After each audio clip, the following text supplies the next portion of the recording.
रोशन कारवां में आपका स्वागत है। हमारे साथ यूनिक मॉडल कॉन्वेंट स्कूल के डायरेक्टर हाजी इकबाल साहब मौजूद हैं। आइए जानते हैं उनसे कि यूनिक मॉडल कॉन्वेंट स्कूल की स्थापना कैसे हुई, किस तरीके से हुई। हाजी इकबाल साहब, यूनिक मॉडल कॉन्वेंट की स्थापना किस तरीके से आपने की यहाँ पे? अस्सलाम वालेकुम दोस्तों, सबसे पहले मैं आपको बताना चाहूँगा ये कोविड में हमारा यहाँ मछरिया में आना हुआ है और जैसे ही हम आए तो यहाँ पे कोरोना लग गया। कोरोना लगने के बाद हमने यहाँ एक कंप्यूटर सेंटर का उद्घाटन किया था। तो यहाँ पर मछरिया के लोगों से जब हम गए, लोगों से मुलाकात की, तो लोगों ने कहा सर आपका घर बहुत ही अंदर है, कोने में है, इंस्टीट्यूट चलेगा नहीं, वहाँ पर बच्चे इतने कोने में कैसे पहुँचेंगे। तो हमने कहा हमारा काम मेहनत करना है, बाकी काम अल्लाह का है। हम जो काम करना चाहते हैं कर दे, बाकी अल्लाह पे छोड़। और आप लोग की दुआओं से जब हमने शुरुआत की तो 1 मार्च 2020 को एक स्कॉलरशिप टेस्ट कराया हमने। तो लगभग इस जगह कम पड़ गई, तो हमको एक मुस्कान पैलेस तो उसको बुक करना पड़ा। लगभग 1000 बच्चे हमारे पास आ गए। उसके बाद फिर 20 मार्च को लॉकडाउन लगा तो सारे एग्ज़ाम रखे रह गए। फिर भी हमने ऑनलाइन नेटवर्क दौड़ा करके, इंटरनेट करके हमने ऑनलाइन बच्चों को पढ़ाया। फिर जो हमारे यहाँ के लोग थे उन्होंने कहा कि सर एक स्कूल की स्थापना अगर आप करें, आपके अंदर वो हौसला और जज्बा देख रहे हैं कि एक मछरिया को अच्छे स्कूल की ज़रूरत है। फिर हमारे कई मिलने वालों मित्र लोगों ने भी कहा कि एक स्कूल की यहाँ ज़रूरत है। फिर 2021 में हमने यूनिक मॉडल कॉन्वेंट स्कूल की नींव रखी और हमारे इस स्कूल की नींव रखने में हमारे आफाक फाउंडेशन जो हमारे संस्था है उसके साथियों का भी बहुत अहम रोल है, योगदान है। तो 1 मार्च 2021 में हमने यूनिक मॉडल कॉन्वेंट स्कूल की स्थापना की और उसका उद्देश्य ये था कि हमको केवल एजुकेशन देना नहीं, केवल तालीम देना ही नहीं, बल्कि बच्चों को उस तालीम के ज़रिए से बनाना और संवारना भी है। और आज अल्हम्दुलिल्लाह 2026 चल रहा है। लगभग अपने पास स्कूल में 600 बच्चे, जो कि हम लोग क्लास पीजी से लेकर 8 तक में हमारे पास लगभग 600 बच्चे हो गए। और आज अल्लाह का शुक्र एहसान है कि इस बिल्डिंग में भी बच्चों को बैठने की जगह नहीं है हमारे पास। आप अपने जो स्टूडेंट्स हैं, जो बच्चे हैं, किन किन विषयों पे पढ़ाई होती है? देखिए, हमारा जो मकसद है, जो एजुकेशन है, कि किस तरीके से मॉडर्न और इस्लामिक एजुकेशन पे काम करना है। क्योंकि हम सब वी आर मुस्लिम, तो हम सब का मानना है कि दुनिया में भी हम कामयाब हों और आखिरत में भी कामयाब हों। इसलिए हमारे यहाँ जो बच्चे हैं वो इंग्लिश, मैथ, साइंस और एआई, रोबोटिक्स और ये स्मार्ट क्लास के ज़रिए जो एजुकेशन ले रहे हैं, इसके साथ साथ हम लोग बच्चों को उर्दू और दीनियात भी बच्चों को पढ़ा रहे हैं। आज बच्चे हमारे यहाँ, हमारे जो उर्दू का शोबा है, बच्चे हमारे यहाँ बहुत अच्छा न्यूज़पेपर आज रीड करते हैं, उर्दू में पढ़ते हैं। तो मैं सभी स्कूल वालों से भी कहना चाहता हूँ कि आप सब भी अपने उर्दू दीनियात का शोबा कायम करें, जिससे आपके बच्चे उर्दू में भी अच्छा पढ़ें और दीनियात में भी आगे बढ़ें, जिससे उनकी दुनिया भी अच्छी बने और आखिरत भी अच्छी बने। आपने अभी कहा कि कोविड के टाइम पे स्कूल की स्थापना हुई थी, तो इतने कम समय में आपने स्कूल को इतने अच्छे ढंग से जो ऑर्गेनाइज किया है, इसकी वजह जानना चाहते हैं। देखिए, इसमें कई वजह है। एक तो सबसे पहले हम अल्लाह का शुक्र एहसान करें कि अल्लाह का करम है कि अगर कोई भी इंसान नेक दिल के साथ और ईमानदारी के साथ और जज्बे के साथ काम करना चाहता है तो अल्लाह ताला अपनी गैबी मदद उसके साथ शामिल हाल कर देते हैं। और इसके साथ साथ हमारे जो आफाक फाउंडेशन के साथी हैं, इन सब लोगों का हमारे साथ बहुत ही बड़ा योगदान रहा। हमारे साथ संडे को छुट्टी वाले दिन हमारे आफाक फाउंडेशन के सभी साथी कारोबारी हैं या बिजनेसमैन हैं या नौकरी पेशा वाले हैं, लेकिन हमारे साथ कंधे से कंधा मिला करके जब भी हमने आवाज़ दी संडे को या छुट्टी वाले दिन हमारे साथ खड़े रहे।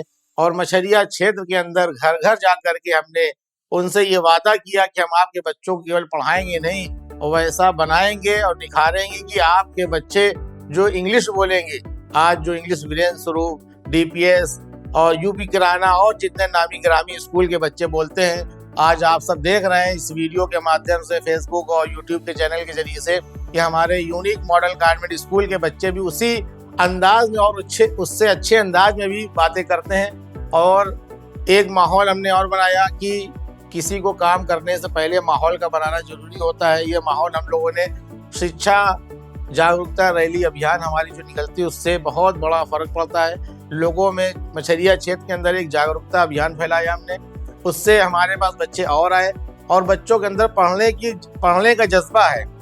जब तक हमको नई क्रिएटिविटी नहीं लाएंगे, वही पुराने स्टाइल में पढ़ाते रहेंगे तो बच्चों के अंदर वो काबिलियत नहीं आ पाएगी। आज के बच्चे प्रैक्टिकल बच्चे हो गए हैं, वो रटने के बजाय प्रैक्टिकल में विश्वास करते हैं। इस चीज़ को हमने ज़मीन पर उतारा और हमारे यहाँ बच्चों की स्ट्रेंथ बढ़ती चली गई। आज के समय में इकबाल साहब, आपके स्कूल की क्या खासियत है? अब हम आपको खासियत बताएं तो हमारे सबसे बड़ी खासियत हमारे यहाँ का जो टीचिंग स्टाफ है, जो मैनेजमेंट है, और उसके साथ साथ हमारे फाउंडेशन के सभी साथी और हमारे सभी क्षेत्र के लोग हमारे साथ कंधे से कंधा मिलाकर खड़े हैं। हम एजुकेशन में कोई भी कंप्रोमाइज़ नहीं करते हैं, अच्छे से अच्छा टीचर लाते हैं, जो कि हमारे यहाँ सारे वेल क्वालिफाइड टीचर आते हैं और जिसके ज़रिए से हम लोग बच्चों को अच्छी चीज़ दे पा रहे हैं। हम बच्चों को फिजिकल के साथ साथ उनका मेंटल का भी ध्यान रखते हैं, फिजिकल का भी ध्यान रखते हैं। ये बहुत बड़ी चीज़ है हमारे यहाँ, इससे हमारे बच्चों की और ग्रोथ हो रही है। इस मुकाम तक पहुंचने के लिए आपने कितना संघर्ष किया, उस संघर्ष के बारे में जानना चाहेंगे। ये संघर्ष तो हमारा बहुत पुराना है। आपने ऐसी बात कही थी संघर्ष की और हमारी बहुत यारी चोरी दामन का साथ कहा जाए तो हमारा कोई भी काम हो तो उसमें संघर्ष ना हो, ये तो कहीं से साबित ही नहीं हो सकता। कि हमारी जो शुरुआत हुई, हमने 1800 रुपये में एक ट्रेनरी में नौकरी भी की। फिर उसके बाद जेड स्क्वायर जो आज बना उसमें हमने नौकरी की। फिर उसके बाद हम स्कूल में पढ़ाया भी, थोड़ी सी सैलरी में हमने पढ़ाया, लेकिन हम कभी किसी काम से पीछे नहीं हटे कि हमको पैसा मिलेगा तभी हम काम करेंगे। आज के लोगों को मैं युवाओं को संदेश भी देना चाहता हूँ, आप पैसे के लिए काम ना करें, एक्सपीरियंस के लिए काम करें। अगर आप सब जगह पैसे को तरजीह देंगे तो आप ज़िंदगी में एक्सपीरियंस नहीं पा पाएंगे।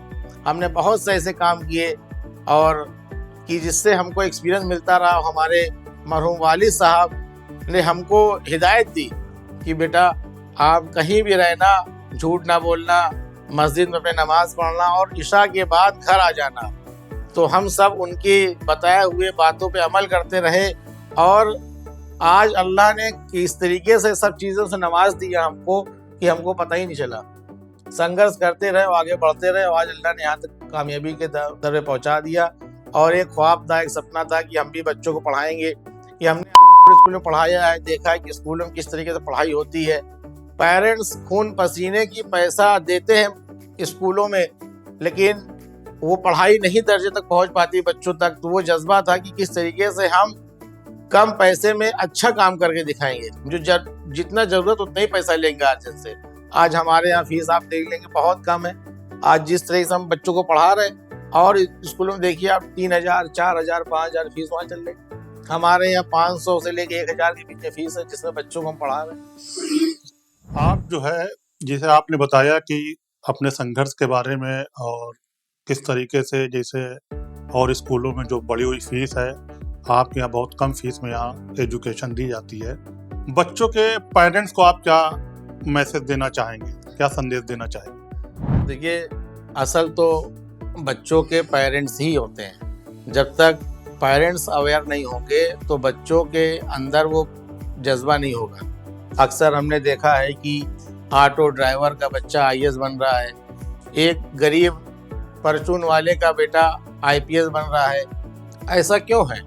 आज के मैं पेरेंट्स को बताना चाहता हूँ कि पेरेंट्स की कुर्बानी के असरात बच्चों के अंदर पड़ते हैं। पेरेंट्स जैसा सोचते हैं बच्चों को, पेरेंट्स चाहते हैं कि हमारा बच्चा IAS बने, PCS बने, हाफिज बने, आलिम बने, मुफ्ती बने। उसके लिए जितनी कोशिश आपकी होगी उसी के बकदर बच्चों के अंदर वो असरात उतरेंगे।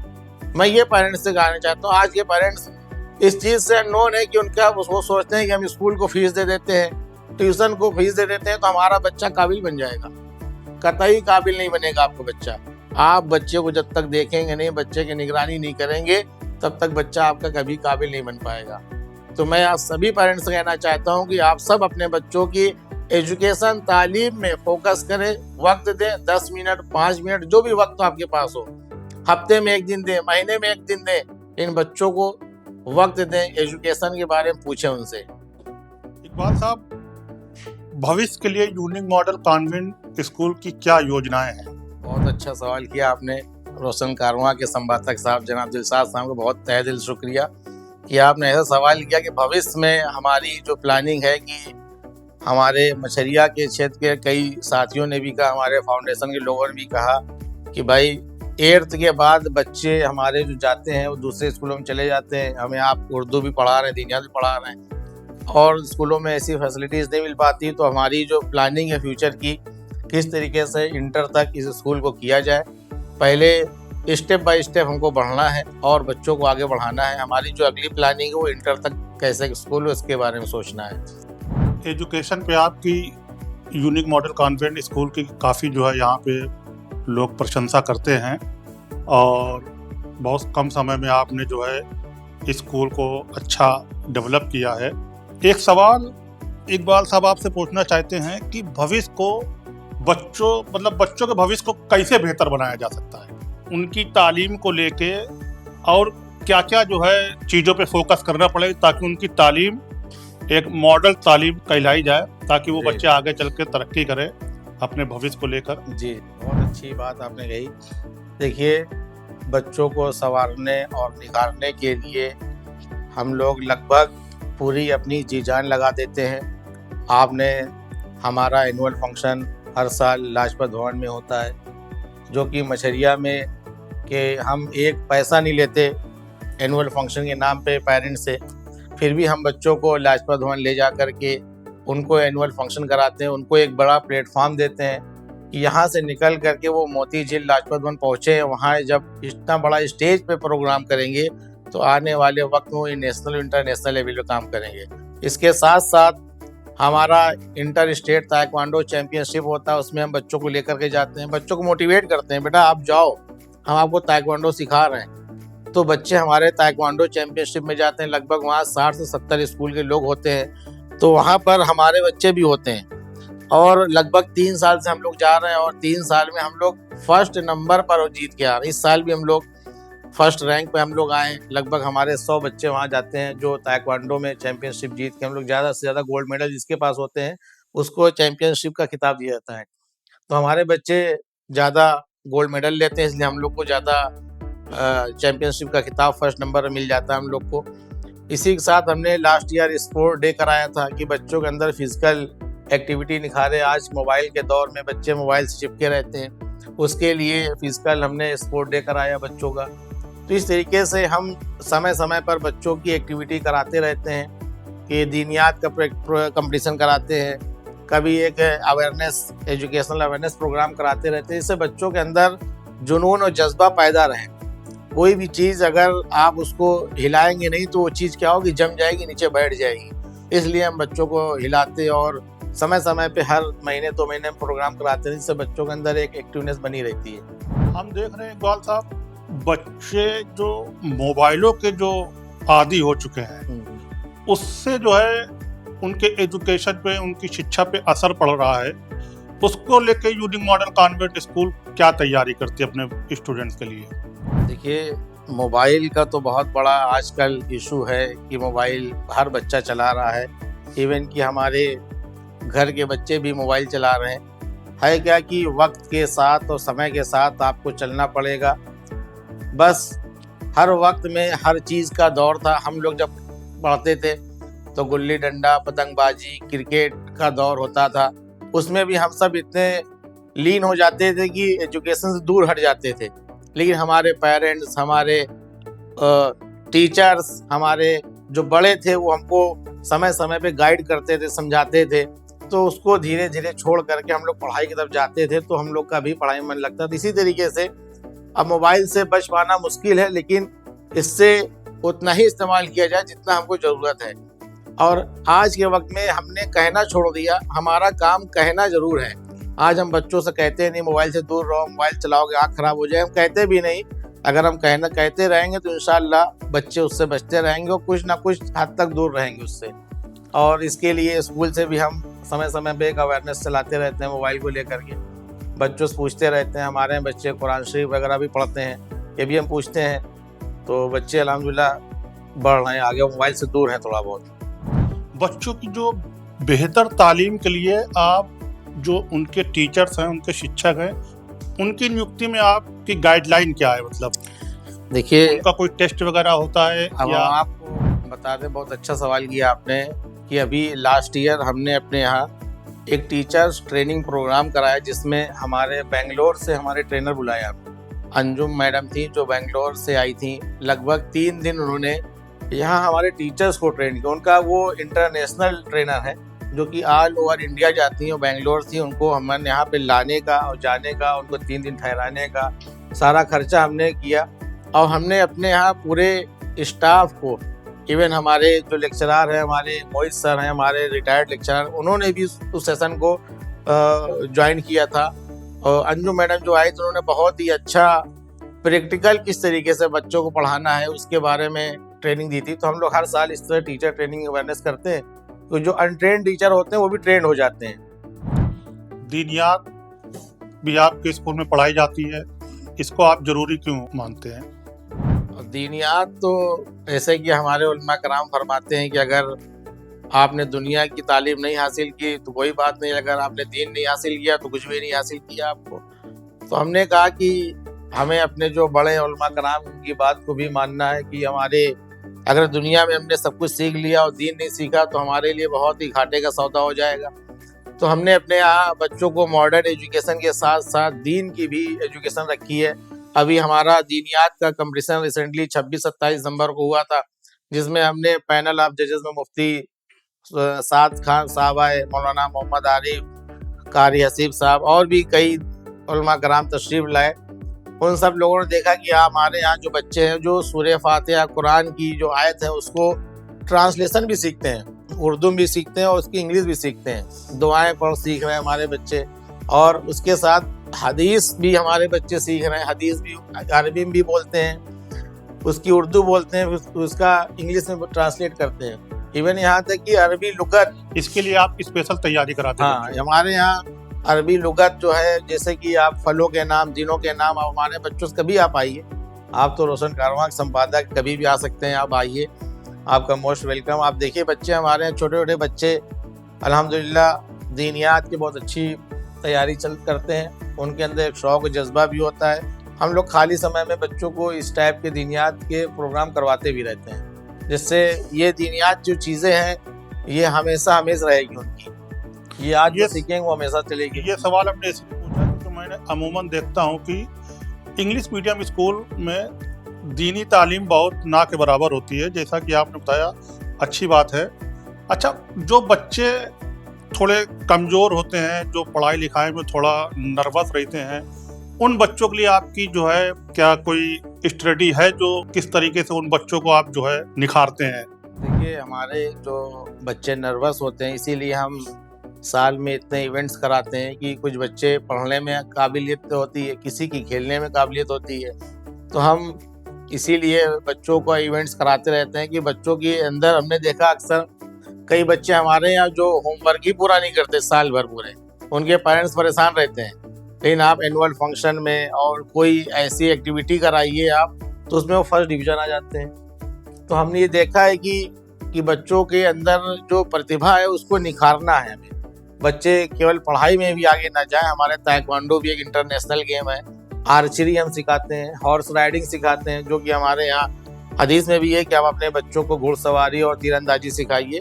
तो हम अपने बच्चों को घुड़सवारी भी सिखा रहे हैं, आर्चरी भी सिखा रहे हैं, इस तरीके से बच्चों को ट्रेन किया जा रहा है समय समय पर। आपकी नज़र में आज के समय में बच्चों को जो पेरेंट्स हैं उनकी पढ़ाई लिखाई को लेकर उनकी कुछ गलतियां आपसे जानना चाहेंगे, क्योंकि बहुत सारे बच्चे इस तरीके के होते हैं कि जो मेहनत तो करने की उनकी बड़ी जिज्ञासा रहती है, लेकिन वो आखिरकार जब एग्ज़ाम होता है तो उसमें वो पिछड़ जाते हैं। उसमें पेरेंट्स की जो गलती होती है उस पर आप क्या कहना चाहें? क्योंकि स्कूल से बच्चा गया पढ़ के तो उसको जाहिर सी बात है उसके घर के अंदर भी उसको वही तालीम, वही मामलात होने चाहिए, ताकि तभी बच्चा जो है आगे बढ़ सकता है पढ़ाई लिखाई में। बहुत अच्छा बात ये है कि देखिए, बच्चे को समय समय पर हम लोग पेरेंट्स के भी एक अवेयरनेस प्रोग्राम करते हैं। जैसे कि विंटर वैकेशन हो जाता है, स्कूल बंद हो जाते हैं, तो हम क्या करते हैं, पेरेंट्स का भी जो है एक अवेयरनेस प्रोग्राम चलाते हैं ठीक। कि पेरेंट्स फ्री होते हैं विंटर वैकेशन में, तो उनके घर की जो लेडीज़ होती हैं, माएँ होती हैं, उनको बुलाते हैं, उनको ट्रेनिंग दी जाती है कि जो व्हाट्सएप पे मैसेज आते हैं उसको आप कैसे देखती हैं, आप जो होमवर्क होता है उसको क्या देखती हैं। तो हम लोग साल में एक बार जो पेरेंट्स ओरिएंटेशन प्रोग्राम होता है वो भी कराते हैं, जिससे पेरेंट्स हमारे यहाँ अल्हम्दुलिल्लाह काफ़ी अवेयर हैं। और अगर हमारे यहाँ कोई टीचर गलत पढ़ा भी देता है तो पेरेंट्स उसको तुरंत बताते हैं हमें कि सर इस तरीके से देखिए कॉपी चेक नहीं हुई, हमारे बच्चे का होमवर्क नहीं पूरा हुआ। अल्हम्दुलिल्लाह इस बात की तो हम तारीफ़ करेंगे, हमारे मछरिया में यूनिक स्कूल के जो पेरेंट्स हैं काफ़ी एक्टिव हैं और काफ़ी अवेयर हैं। तो दोस्तों, ये थे हमारे यूनिक मॉडल कॉन्वेंट स्कूल के डायरेक्टर हाजी इकबाल साहब, और इसी के साथ इस प्रोग्राम को यहीं विराम देते हैं। अस्सलाम वालेकुम वरहमतुल्लाहि वबरकातुहू। वालेकुम अस्सलाम।